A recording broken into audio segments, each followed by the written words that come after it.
for 2 weeks in the bottom of the sea. Oh, Jesus. The scariest thing I saw was one night I was taking a dump. The way you do this, if you have to go number 2, you go into the pool, and there's what we call a gazebo, which is just a little dome that has air inside. And then you just go down, and you have to swim, I don't know, it's like maybe 10, 15 feet. It's not that far. Now, you're out in the middle of the Atlantic Ocean, like with no tank, 60 feet down, it's night. You can't see a thing. You're alone in the ocean. And then you hold on, and you just take off your trunks, and you just let it rip. And then you finish, and you put your mask back on. And I took a big breath, and I went down, and I opened my eyes in my mask in the darkness with my flashlight, and I saw, like, right in front of me, this huge eyeball the size of a saucer staring, unblinking, right at me. And I freaked out. I just tore up in the moon pool and the habitat.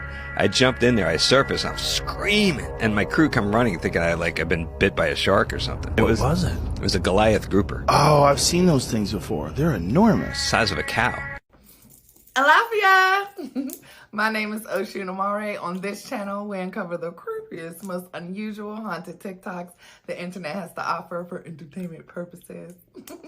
Please do me a favor, like, comment, and subscribe to the Soul Tribe for your weekly dose of supernatural, coming to you every Sunday, Tuesday, and Thursdays. Y'all are my Soul Tribe. Tribe is with a Y, because the Y is for you, and that's because I love you so freaking much. I appreciate y'all. Appreciate your time, baby. Now let's get to this next video. This is a haunted asylum in Tuscaloosa, Alabama. Now, this story I'm about to tell you is actually a true story, but it doesn't come from me. It comes from one of my siblings. This asylum is called Jemison, and I'm going to give you the story, and then I'm going to give you the facts that I read about it.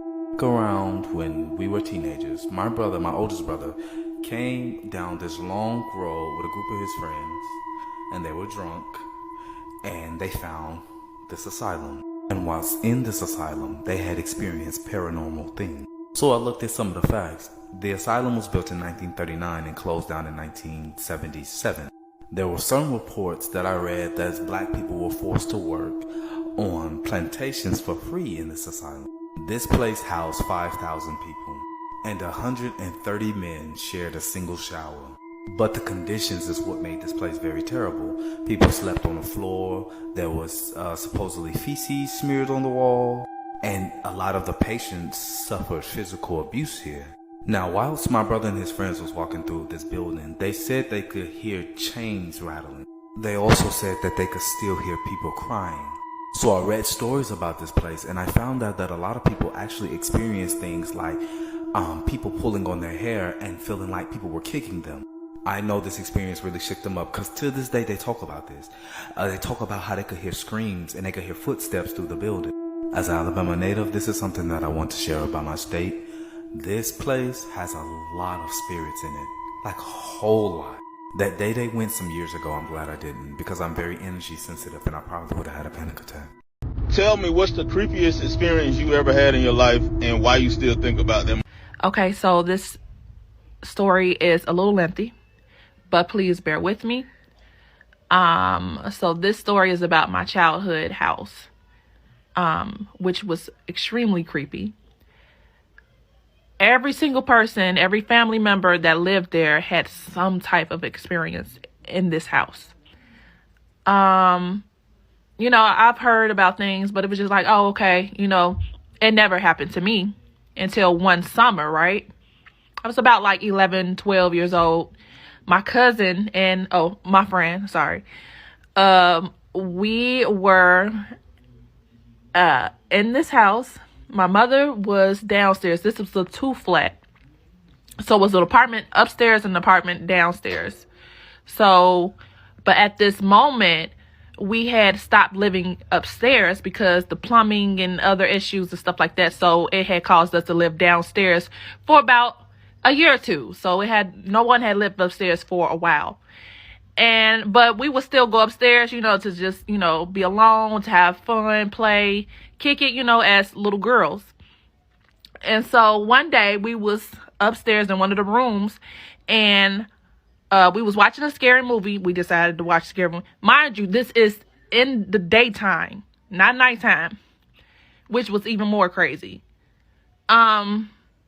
We decided to watch a movie, a scary movie, and we into the movie, right? And then all of a sudden, I hear somebody say my name. Clear as day.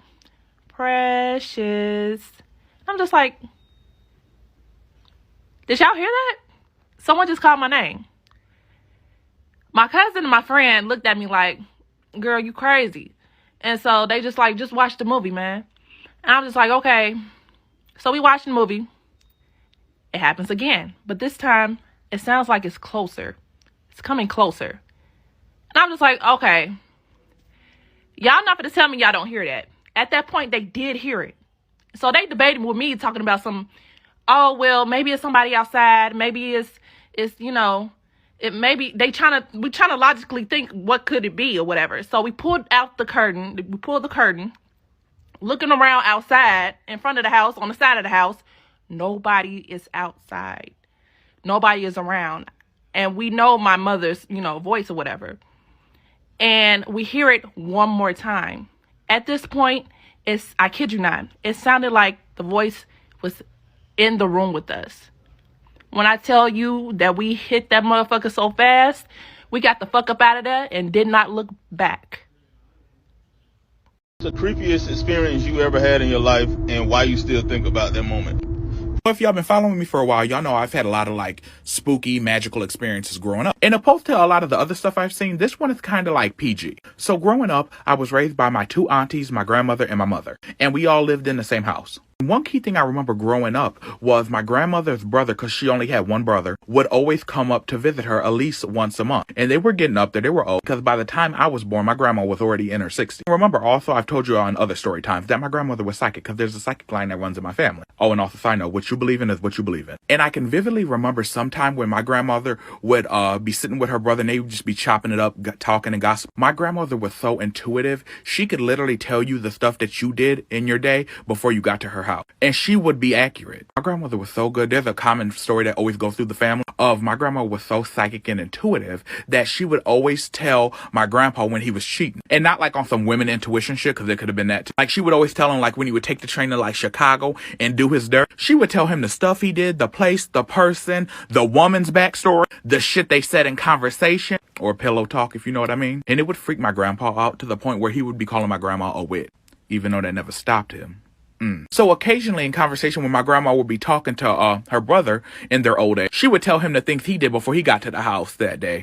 And you know how them old school black men, they be like, I'll tell you this much, you ain't nothing more than a witch. But he say it playfully. You know how siblings are, especially siblings from the 30s and the 40s. So moving forward, it's 2000. He gets sick. He's on his deathbed. My grandmother and my two aunties, they all travel down to Illinois to be by his side. Sadly, we know he's going to pass away, but now we're just like, when? So me and my mom stay back at the house, waiting to get the call. And me and my mom are watching this TV in the living room. And my grandmother has around her house, she always had a religious relics, statues, little figurines, pictures on the wall.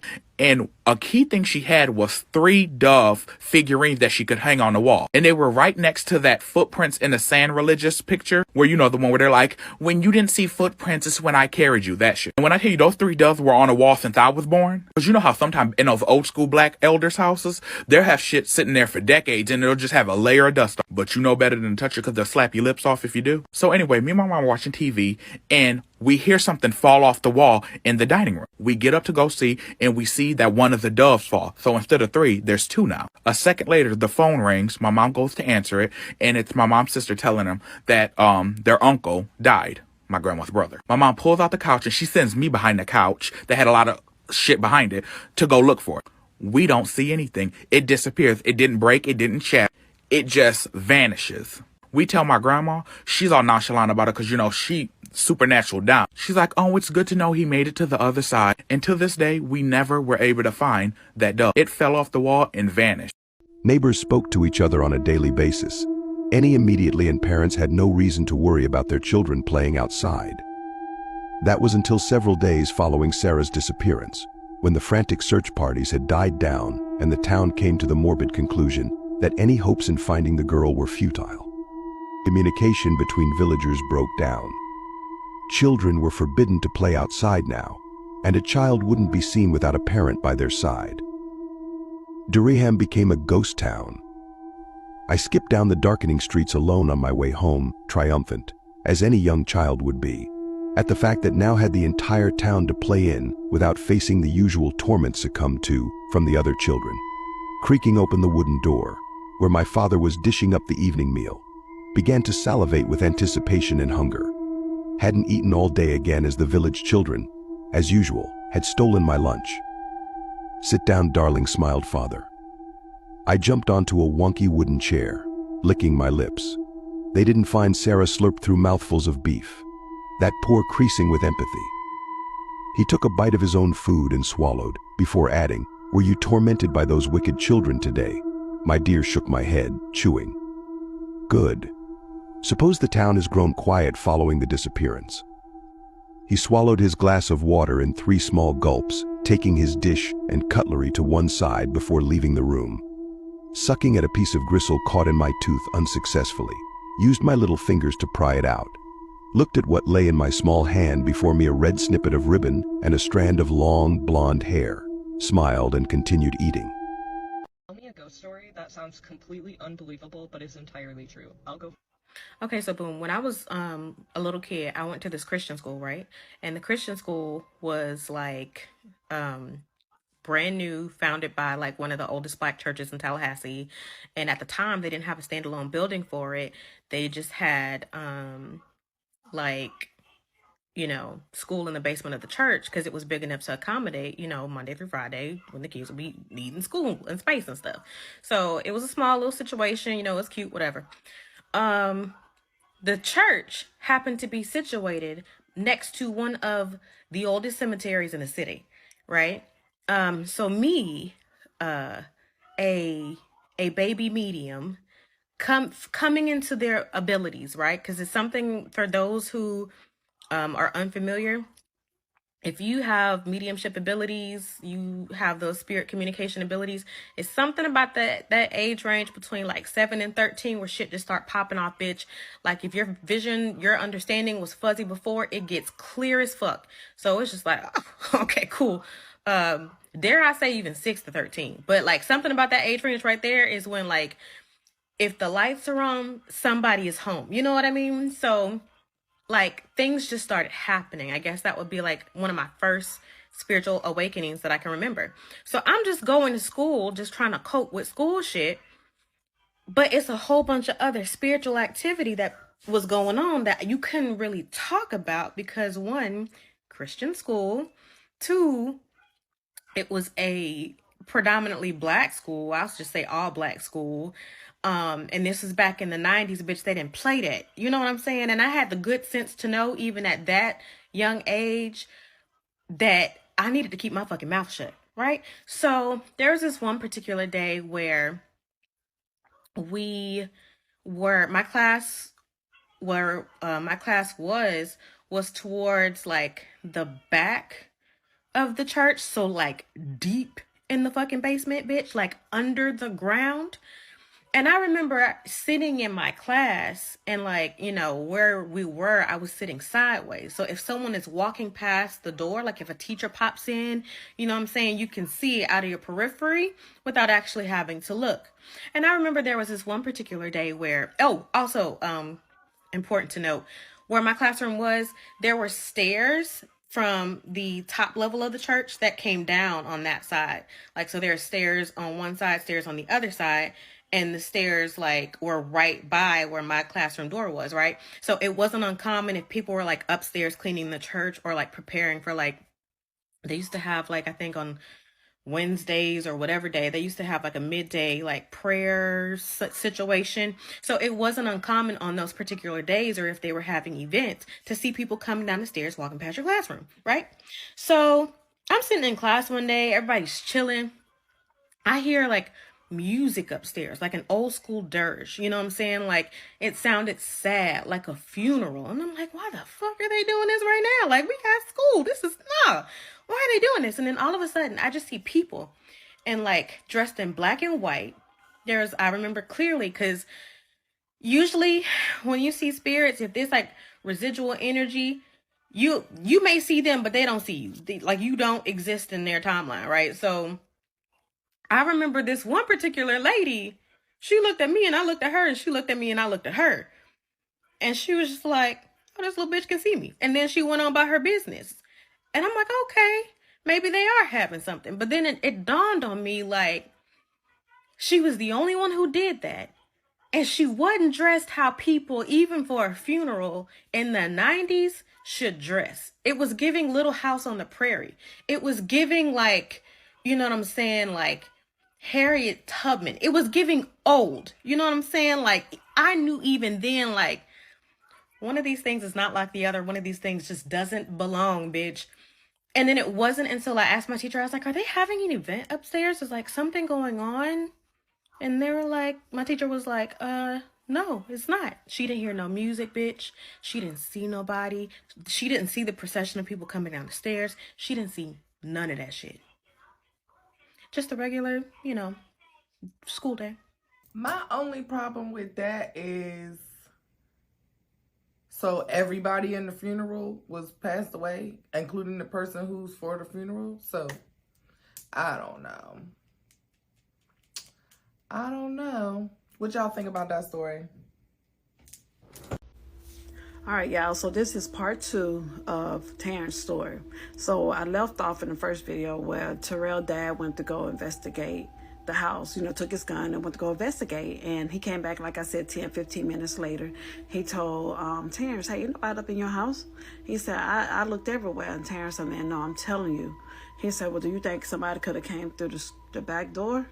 And he was like, yeah, it might be a possibility. So they called the cops anyway. The cops came and they did a thorough search of the house and they didn't see nothing. So when Sean came home, because, you know, they had called Sean, so she came home and she was like, what the hell, what's going on? So Terrence didn't want to tell her in front of everybody that he saw her sister, right? So he said, he just like, I saw somebody in the house. She was like, oh my God, are you okay? He was like, yeah. So they got home and he was like, Mama, it was Aunt Ella. I saw Aunt Ella. That's who I saw. She's like, what? Stop playing with me. He said, Mom, for real, and I don't want to stay the night here. I ain't comfortable here. He said he was just making such a big scene that he wanted to go stay the night at Terrell's house, and he just wasn't comfortable. So she was like, you know what? That gets you to shut up, and that gets you, go ahead, just go. So and they, the parents, you know, Terrell's parents, it was all right for Terrence to come stay over. So Terrence said, well, every man for himself, because I'm trying to tell her I seen her sister, but she ain't want to listen. So he ain't mind leaving his mama, because he said, I told her to come on. But she thinking I'm lying. She thinking I'm crazy. He said he was upset because his mom didn't believe him. So Terrence said, probably around midnight, he said they heard somebody beating on Terrell's front door, ringing the doorbell. Boom, boom, boom, boom, boom. Ding, dong, ding, dong, ding, dong, ding, dong. He was like, everybody get up, and Terrell's dad get up. And he's like, who is it? She says, it's me, Sean. It's me, Sean. So he opened the door. He said, you okay? And she's like, somebody was in my house. So his mom didn't want to tell them either that she saw her sister, you know, because she didn't want to look crazy. But Terrence and his mama looked at each other. And he said, he looked at his mom and said, you sure? You sure you saw somebody up in that house? You heard somebody? You sure you just ain't imagining it? He said, his mom said, shut the shit up if I slap you. So Terrence said they had to call the police again. The police came. They didn't see nothing. So they let Sean stay the night on the couch until the next morning. You know, her and Terrence went back to the house. And Terrence asked his mom, he was like, hey, so what you saw? She said, I heard your Aunt Ella call my name. He's like, what? He said, I heard that bell. She said, I saw you pack that bell up. Didn't you pack that bell up? He's like, yeah. He said, I told you. His mom was like, yeah, shut up. I don't want to hear you. You told me so. He said he wanted to tell us something. I told you. But he said he knew when to shut the hell up. So he said his mom called her pastor, and asked our pastor to come bless her house, because she was like, her sister at this point is restless. And they ain't going to get no rest in this house, because she going to keep ringing that damn bell, and she going to keep calling their name. So the pastor came, and Terrence said while the pastor was sitting there, he said he was blessing the house with the oil, with the Bible scriptures. He said, please tell me why. That pastor said, did somebody else here? Because I hear a bell ringing. He said, both him and his mom looking at each other. Ain't nobody here but us. He said, well, who ringing the bell? He said, they were saying, that's why we tell you to bless the house. He said, man, that pastor was slinging that oil. he said that pastor was slinging that oil. He said, man, our floors was oily, the walls was oily. He said that pastor was saying the scripture so fast because it scared him too. And He said the pastor started saying the prayers real fast, going from room to room, slinging oil everywhere. Just so he said, I'm sorry, but anyway. So he said him and his mom was trying not to laugh at the pastor because it was funny the way he was doing it. But they was kind of scary at the same time. He said, so after the pastor left, he said they didn't hear, after that, they didn't hear no more bell ringings. They didn't hear Aunt Ella calling their names. Terrence said he didn't see her no more. But they were still uncomfortable. He said they couldn't leave right away. His mom couldn't leave right away. So after, he said they stayed in the house for like 8 months after that. And they got the hell on. He said they left Aunt Ella all her memorabilia, pictures, everything. They ain't want shit. They was like, you know what? We'll let the new owners take care of. They didn't want to touch nothing of her stuff. They didn't want to bring it with them. So he was like, after they moved, they didn't have no more problems. In their new house, Ella, I guess she rested in peace. So hey, so that's the end of Terrence's story. I hope y'all like it. All right, bye. Ghost story that sounds completely unbelievable, but is entirely true. Heads up, this is gonna be a long one, and by the end of it, you'll know why. So this happened about 10 years ago now. I was 29 years old. I had just moved out of my family's house into my first, I guess, apartment, but it was a room. It was in Philadelphia. I think it was Pine Street. It's a really nice area. I don't know what it looks like now, but it was really nice. It was a young white couple that had a toddler, and the wife was pregnant. I had rented a room on their 3rd floor. So it was my room, and then there was a bathroom and a kitchen that was shared with another room on the opposite side of the hallway. So everything was really good for like 2 months. I could walk to work. I loved the neighborhood. My roommate was fine. The landlord and his wife was fine. So it was good. But one night, I was awakened in the middle of the night by the sound of footsteps walking around the room. I didn't think much of it because what could it be? I lived alone. I was in the room alone. So I went back to sleep, woke up, and went about my daily life. So a couple of days later, it was the evening, and I was watching TV, and I started to hear like the TV creaking, like, you know how like the TV makes a creaking sound if someone touches it? That's what it sounded like. And it constantly did that. Like, but it was really weird because I had this TV for a long time. It had never made that sound before, unless someone physically touched it. But I didn't think much of it. You know, it was an old TV, so maybe it's time for a new one. Whatever.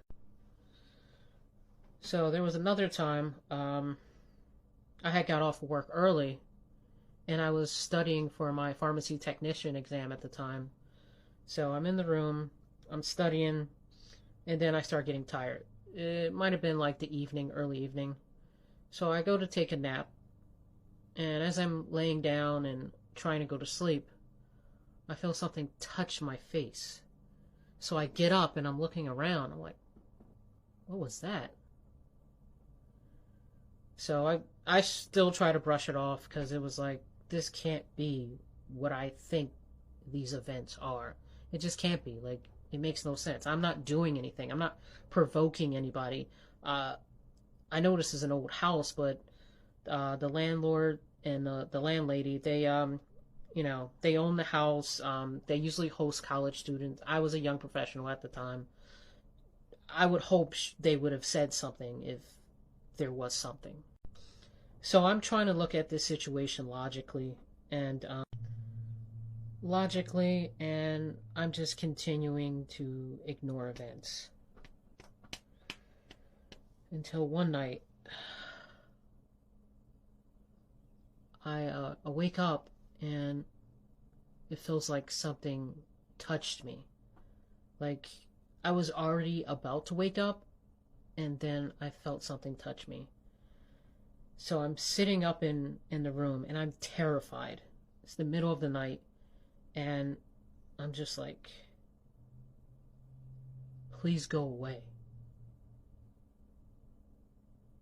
Nothing happens. No one says anything, but I just go back to sleep. I wake up. I go about my daily life again.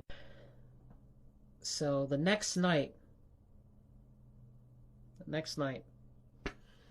I'm awakened in the middle of the night by the sound of the floorboards creaking again. And now I'm feeling emotions just randomly wash over me, like fear and sadness. Like they come and go, but I know these aren't my feelings. And I'm just like, what do I do? Like, what is happening? Why is this happening to me? So I'm like starting to get really worried and stressed out because I'm having trouble sleeping because of these events. And so I believe it was the next night, it just like the activity just became more and more active. Like I feel something touching my face. I feel like the bed being pushed on, or I'm being pushed myself. Like it's like trying to drain me. It's not letting me sleep. And then like I would turn my head and I would see like orbs, like at the corner of my eye. I would see like something white, and then I turn my head and it'd be nothing there. So I'm like really stressed out, and I'm like, okay. One evening I'm just sitting in the kitchen, and I'm like, hey, I gotta do something. I gotta say something to somebody about what's going on. So I decide to make a recording. I you know how like videos and like you know, they have like all kinds of sensors and stuff, so sometimes they can pick up, you know, subtle sounds that we can't hear with our ears. That's my logic. So I go into the room and I make a video. I don't expect to catch anything that can be seen, but I'm just walking around the room with it on record. I don't want to say anything because it's already bothering me. I don't know how much worse this could get. So I walk around the room for about like 3 or 4 minutes. At the time, it doesn't seem like anybody else is in the house. I don't hear anything. Usually when someone's in the house, you can hear them. So I'm walking around the room, and then I go back to the kitchen after that, and I look at the video I just made. And what I captured disturbed me even more. So I play the recording, and I just hear, as I'm walking around the room in the video, just like, hey, hey, hey. And I just cut it off, and I just sit there. I'm like, I can't deny this. This is really happening. But I have to tell someone. So I'm like, okay, I have this video. I'm going to tell the landlord and the landlady, like, this is happening.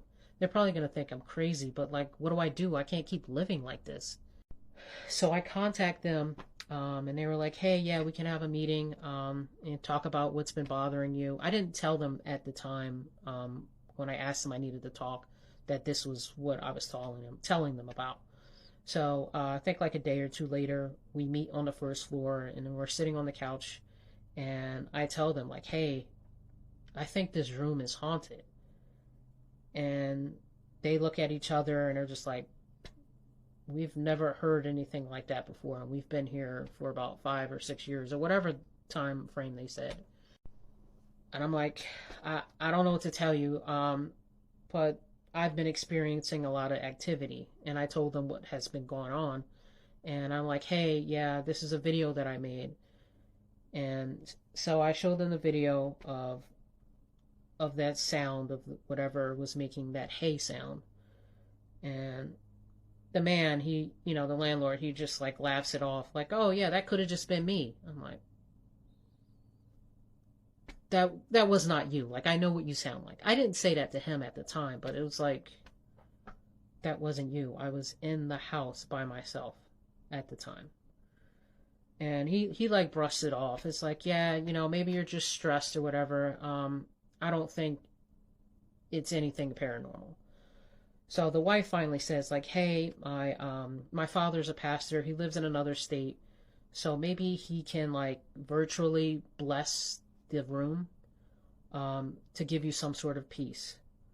And I'm like, okay, at this point, I don't know what to do, so yes, I will take that offer. This video is getting really long. I don't know, if it gets enough views, I'll probably finish the story if people want to know, but it definitely. I don't know, that was giving me a little weird vibes, so we gonna sage it on it, honey. We remove and don't receive no negative energy from this video, okay? Yes. No, sir.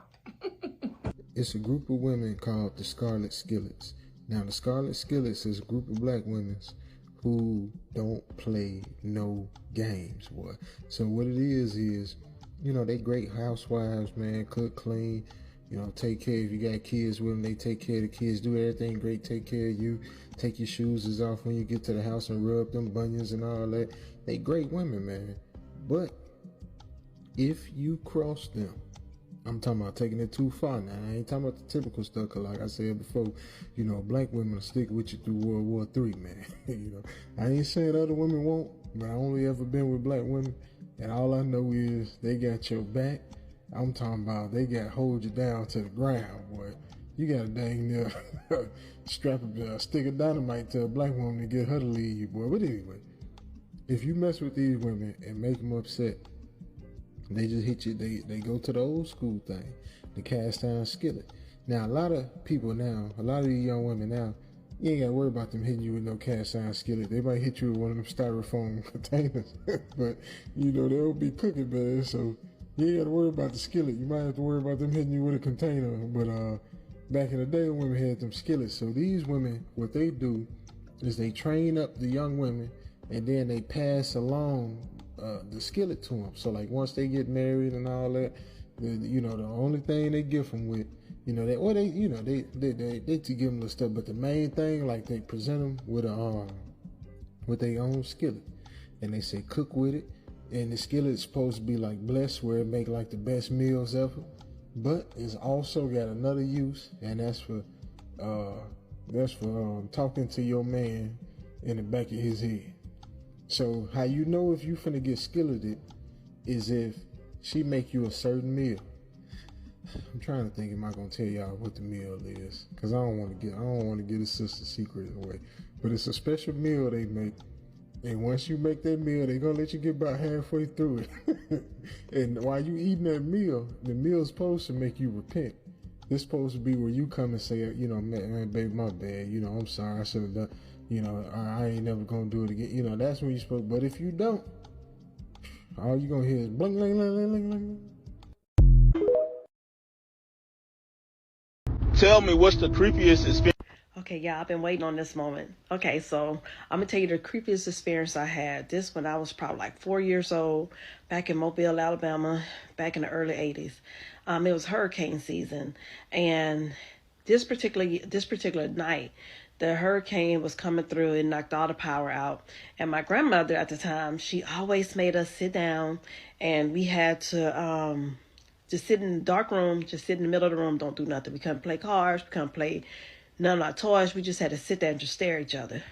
Okay, so me and my twin sister, my grandmother had went in the kitchen, I guess to get us something to eat or drink. I can't remember. I know she went into the kitchen. So me and my twin sister, being bad like we always was, we jumped up and we wanted to see how bad it was raining outside. So we go look out the window, and we just like, oh look, we were just looking at how the wind was going crazy, the rain was going everywhere. And so we looked down the street and we saw this light, like two lights just walking up the street. And we was like, that's strange, because all the power was out. But why is the light? It was kind of flickering. So me and my twin was like, what is that? And so as it was getting closer, we saw this woman. It was a white woman. She had a white dress on. She was very, very pale. She had long, dark black hair. And her eyes was just real dark. And she had like two midgets. No, I kid you not. There was two male midgets beside her. And they was dressed in black. And they was holding candles. And so they was walking. They were just all walking beside each other. Just kept walking straight. And me and my twin was like, that's weird. We even for 4 years old, we know when the wind blow, a candle would go out. But we was like, why they light that's interesting. We just kept staring at it like, wow, that's crazy. So my brother, he was 3 years old, and he was probably like 7. He's like, what y'all looking at? So he came behind us, and my brother saw it too. And he got scared. He's like, whoa. He made some kind of noise that got my grandmother attention. So as me and my sister still looking, the lady and the 2 men was walking forward. The candles the candles did not go out. It was just flickering, but it would not go out. And as they get closer to the house, the woman turned her head and looked at us. And when she did that, me and my twin was like, we was frozen. We was scared. My grandmother, she came behind us and said, what y'all looking at? And when she saw us, she was like, Jesus! She snatched us by the back of our collar. She snatched us by the back of our shirts and almost choked us, snatched us out and threw us on the floor and said, y'all get the praying. She started fussing at us because she said, I told y'all don't look out that window. Y'all better hope they don't come to this house. So she made us get the praying. That was so scared. So we was praying, and the lady and the 2 midgets, they just kept on down the street. But that was the scariest experience I could have experienced at 4 years old. Hey y'all, so I'm back with another creepy story. I know I've been gone for a while, y'all. I just been enjoying this peace and time to myself. But anyway, so this story is Felicia's story. This story takes place 5 years ago here in Alabama, but she asked me not to give the city out of privacy, so I'm gonna respect her privacy. Okay, so at the time, it was Felicia and her daughter, Haley. Okay, so 3 years prior to that, Felicia's husband has passed away in a car accident. So it was just her and Haley, and they had this routine. They did everything. It was just like clockwork. She said it worked for them. So Felicia said she noticed one day Haley came home from school with this beautiful scarf. She said Haley had this beautiful blue silk scarf. She said, look expensive. And she said Haley was wearing around her neck. And she was like, where'd she get that from? Because I know she didn't have that when she left here. So she said when she went in Haley's room to ask her where she get the scarf from, she said that her phone rang and it was a family member and they had like some kind of crisis going on. So she forgot all about the scarf. She said she forgot all about it. And days and weeks passed by. She said she didn't think nothing else of it. But she said she noticed like around the house, if she put the keys down, the keys not there, they end up someplace else. Or it take her days to find a pair of shoes, or she put a cup down, the cup is moved. So she said she noticed little small things, but she didn't think nothing of it. She thought maybe Haley had her stuff, moving stuff. So she said one night, and just one particular night, she had a bedroom door open. And so she said she had this long hallway. And so she said the hallway door was closed. And she said, like, when you come out her room, Haley, it was a closet door in the hallway. Then it was Haley bedroom door. Then she said she had like other bedrooms and a bathroom on the left and right. She said, so you pass all the rooms and the bathroom before you get to the hallway door. So she said when she opened her bedroom door, it was dark in the hallway and the hallway door was closed. And she saw like Haley in the corner of the hallway, in the corner of the door, of the hallway door, just in the corner. And she was like, Haley, what are you doing? And Haley didn't say nothing. She's like, Haley, what are you doing? Why are you in the corner like that? And she said, Haley looked back, but she said the face she couldn't really see the face because it was, like I said, it was dark in the hallway. And she just saw like a pale face. And she's like, what's wrong with you? And she said, girl, answer me. And so Haley opened her bedroom door and stepped out and was like, ma'am, what you say, Mom? I hear you calling my name. And so Felicia looked, and whoever was that in the hallway had disappeared. She was like, oh, hell no. She wasn't trying to figure nothing out. She wasn't trying to wait for no explanation. Felicia told her to go in your room, pack a bag, because we're not staying here for the night. She said that was it for her. She was like, So now, she said both of them ran back in the room. Haley was asking questions. Haley, I'll answer those questions later. Go pack a bag. So she said, make sure we're going to be gone for 2 days. Make sure you pack pajamas, clothes, sleep in, blah, blah, blah, to go out in. So she said, Haley ran in her room. She told her to hurry. So Felicia went in her room, and she started packing her overnight bag. So she said, she told Haley, let's go. So Felicia says she always kept her keys by the front door. She says, well, she always keep them because she tends to lose them. So she says she knew for a fact she left her keys by the front door. So when she went to go, her and Haley was walking out the door, the keys wasn't there. She was like, Haley, what my keys? Because you've been moving my keys lately. Haley's like, Mama, I didn't touch your keys. She said, I never touched your keys. She said, yes, you have, because my keys been missing. I've been noticed that in different places. And Haley said, Mom, I didn't touch your keys. I don't have no reason to touch your keys. So all of a sudden, Felicia said, you just hear like keys jingling. She's like, they got questions. She said she listened, and it sounded like the keys was jingling from the back of the house. She's like, what the hell? So she said, she told Haley, stay out the front door. So she said she went to where the keys was. Sounded like the keys was coming from her bedroom. So she walked into her bedroom real slow, and the closer she gets to her bedroom, the louder the keys are jingling, jing, jing, jing, the keys was making. So she said she pushed her bedroom door open, and in the middle of the room, she see like this person holding her keys. And she said that the lady had her hair down. She said the lady had her hair down. Her head down. And she was like, excuse me, who are you? And she said when the lady looked up, at first it looked like a young woman, a beautiful young woman. She said, but then it turned to an old lady. The face turned to an old lady, angry old lady, looking mad. And she said the old lady was about to say something. She said, Felicia said, she screamed, oh my God. And when she said the word God, the keys dropped. And she's like, sweet Jesus, sweet Jesus. So Felicia hurried up and grabbed her keys, and she running back to the front door where Haley was. And Haley was like, what, Mama, what? She was like, oh, what am I going? We got to go. But Felicia said they had a deadbolt. She put a deadbolt on her front door. So now she's trying to get the key, but she's shaking. She's trying to get the key to open up the deadbolt to front door.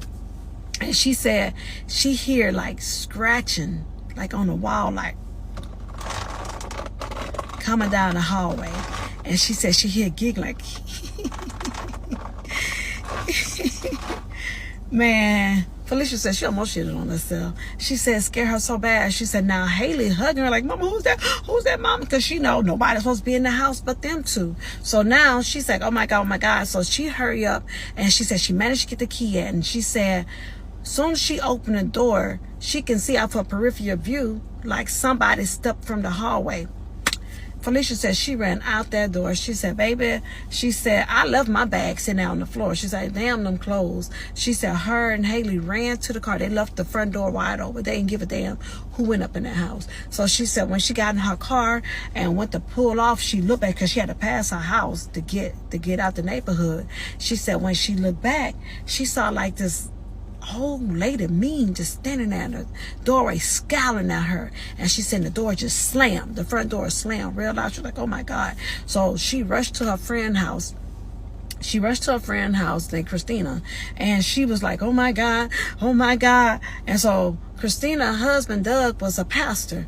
And so she was telling Doug, like, oh my God, I think it's an evil spirit in my house. I don't know what's going on. This never happened before. So Doug, he a pastor. He said, well, I'll go and I will, she told him everything. He said, I'll go and bless your house and make sure, get it up out your house.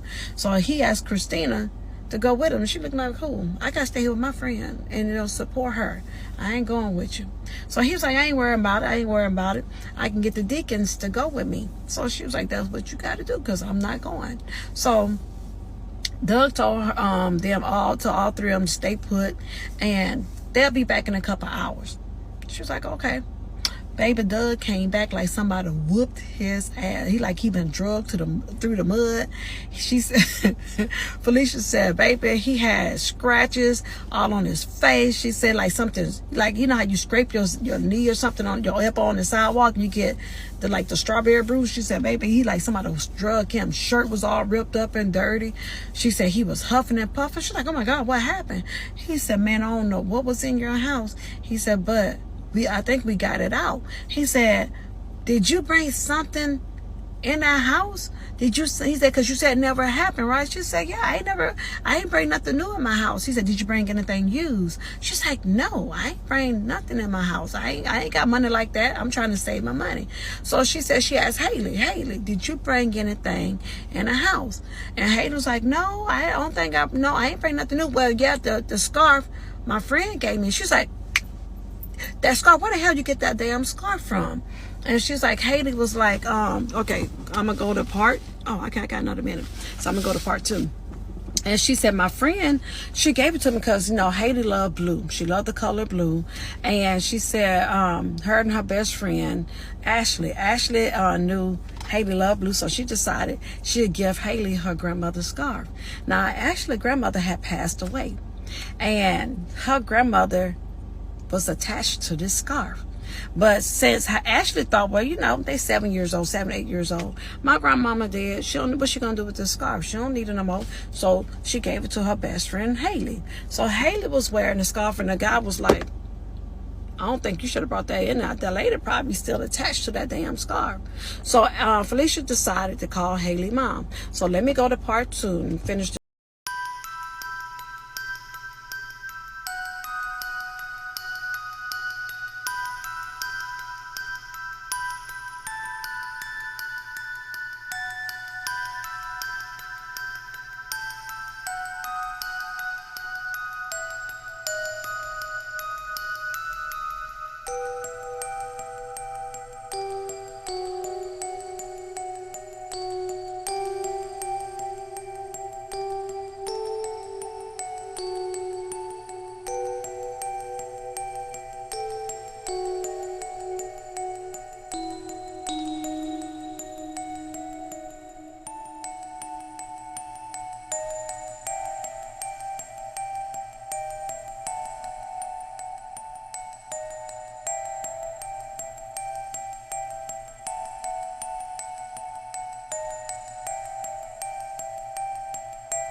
Noticed that Kaylee had multiple bruises and her mother was taken away as a suspect. But up until this moment in time, there was not enough evidence to arrest her. A month later, Nicole posted this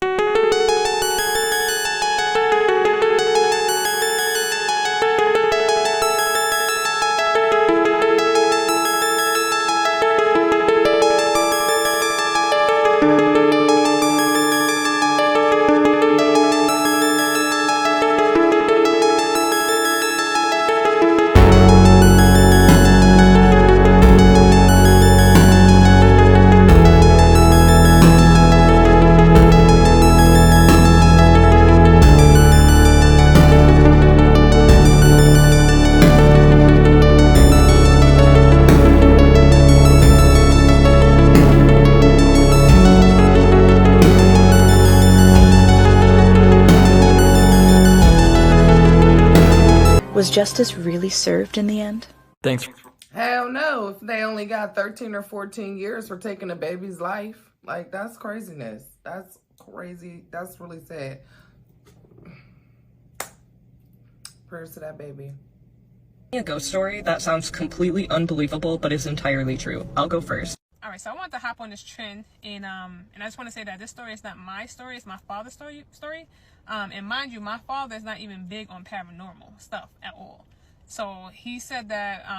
So basically, he was with one of his longtime friends, and this happened in their, I would say, late 40s, early 50s. So one of his friends' father had passed away, and so basically, he said that he had went to go visit his friend.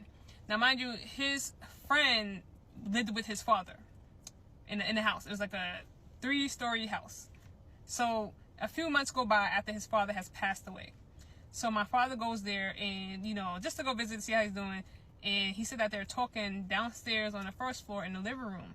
Now, mind you, they're just talking about the father, reminiscing and stuff. So, also, I do want to point out the father, he is a guitarist. Like, he plays the guitar. He was a musician. So this is just one of the key points in the story. So he said that they're reminiscing, they're chopping it up about the old times and you know, his father.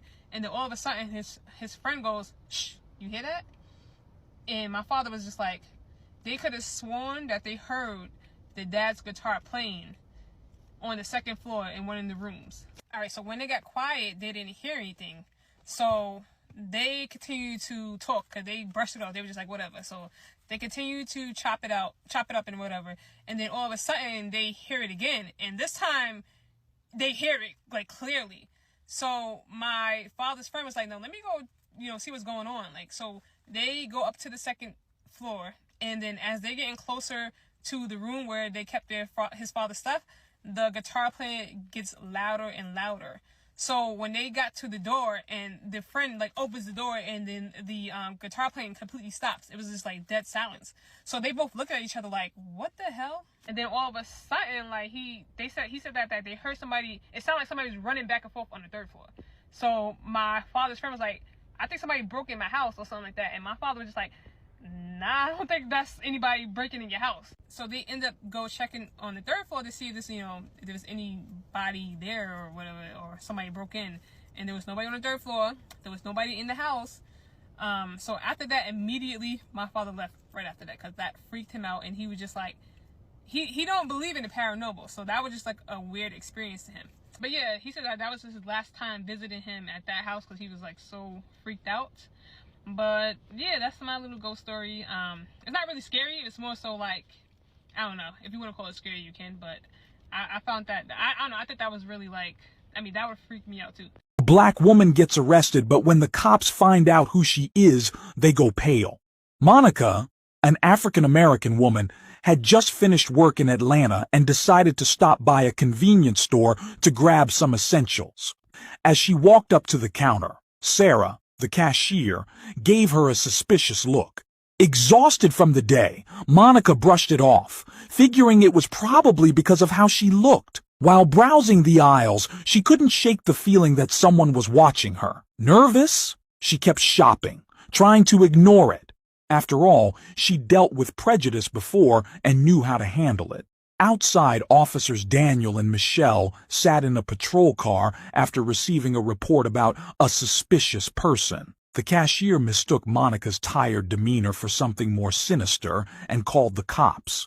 As Monica approached the counter to pay, Sarah hesitated, throwing a nervous glance at the door just as Monica handed her the money. Suddenly, the officers burst in, hands on their weapons, accusing her of matching the description of a suspect. They watched as she reached for her ID, not giving her a chance to explain. Officer Daniel grabbed her arm roughly. Monica tried to clear things up, but it didn't matter. The officers ignored her and decided to arrest her. But soon, when they found out who she really was, their faces went pale. Click the WhatsApp button next to Monica to uncover her true identity. Bruh, these scammers are not playing. They're doing anything to scam you. That said, click the WhatsApp button to air the rest of the story? Bruh, that's unreal to me. So stupid. I don't do WhatsApp. I don't even have it on my phone. I don't play with it. I don't care. I don't have no people overseas that I want to talk to that bad. And you better figure it out another way, because, baby, no. But you reached the end of another video. Thank you for being here with me. I appreciate you. I appreciate your time. Make sure you like, comment, share, subscribe. Hit that notification bell. Ding, so you get a notice every time your girl drops another video. Make sure you give it to everybody you know. Your mama, your daddy, your sister, your brother, your sister, your husband, your cousin, your bestie, your enemies, the best friends, dogs, sisters, cousins, everybody, okay? Everybody need to hear this. All right. I love you. I gotta go. Y'all my soul tribe. You already know what it is. Tribe is with the Y because the Y is for you. And that's because